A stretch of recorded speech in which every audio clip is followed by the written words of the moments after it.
campaign. No Cow, No Vote campaign is an FDC-led call to the NRM government to account for unfulfilled promises made to the people of Uganda for them to deserve being considered for another term in office. It is a demand notice to the Museveni administration to fulfill pledges made over all electoral cycles before the next election or lose out on the people's vote or mandate. Every sub-region of the country has its own campaign issues, and FDC intends to visit all these sub-regions to highlight the failures of the current establishment directly affecting people in the sub-region in question. Whereas we went to Teso to launch this, we know that there is unfinished business in the Luwero Triangle. 39 years plus since those evil things happened to the people of Luwero. We know that there is unfinished business in the Ruwenzori region, and this campaign intends to highlight those issues with the people and to the governing people in power today. The intended launch of the campaign for the greater north, that is Lango, Acholi, West Nile and Teso, was to take place on the 7th of March 2025 in Soroti City, spearheaded and organized by the FDC members of parliament from Teso.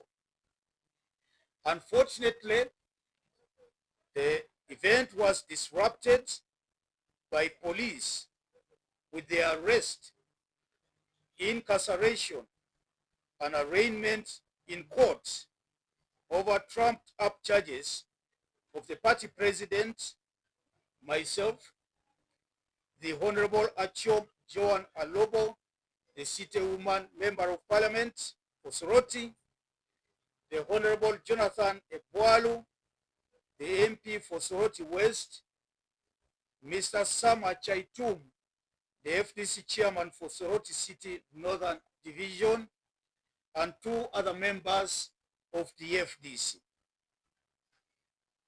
who were arrested on the 7th and charged with various obnoxious offenses, brought to court at 5 in the evening to avoid the crowd that had gathered to protest our being held in police cells, where we suffered torture and dehumanizing conditions. While in the police cells, our families were denied access to us. We slept on the floor because no mattresses were allowed into what is called the VIP area of the police cells in the Eastern Division, in the East Kyoga Division headquarters. Our lawyers had to spend hours outside the gate before they could be let in to speak to us. We were denied food because they wanted us to eat police food that we suspect, always suspect, is poisoned in order to eliminate political opponents of the regime, and all sorts of evils that we endured. The trial magistrate, and I'm not going to talk details because this could amount to sub judice, had to listen to this case up to about 8:30 in the evening, and that is when we were delivered at Soroti main prison under tight escort and checked in and given very cold posho and beans to eat. Now, it's also reasonable to take this opportunity to highlight the plight of the ordinary prisoner who are held in the prison facility. Conversant with the history of what happened in respect to cattle theft and also the compensation. Of course, you have limited yourself to the compensation, but there are also other underlying issues that I have stated here. I hope these are captured. Ivan has asked that suppose the NRM fulfills this to the last cow. I want to respond by saying that this mischief was caused during the various insurgencies from 1986 when the NRM came to power to around about 1991. And so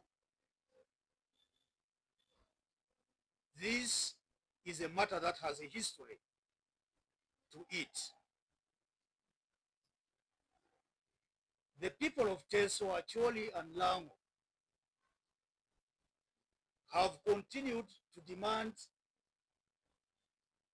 for compensation. And I remember, as member of parliament, I led the Teso parliamentary group to interface with Mr. Museveni directly. And I saw no commitment on the part of Museveni. It is also noteworthy that different groups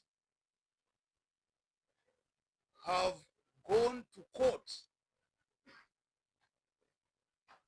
and the people of the region have secured 3 judgments in favor of the complainants. Every time that the NRM has written its manifesto, which is a contract with the people of Uganda, and in this case, those communities that lost, they have made a commitment to compensate the people of the Greater North, the cows and lives that were lost. People have opened accounts. Imagine a peasant opening an account. You go sell a piece of land or mortgage it, sell a pig, sell a cow, go to Centenary Bank, open up an account.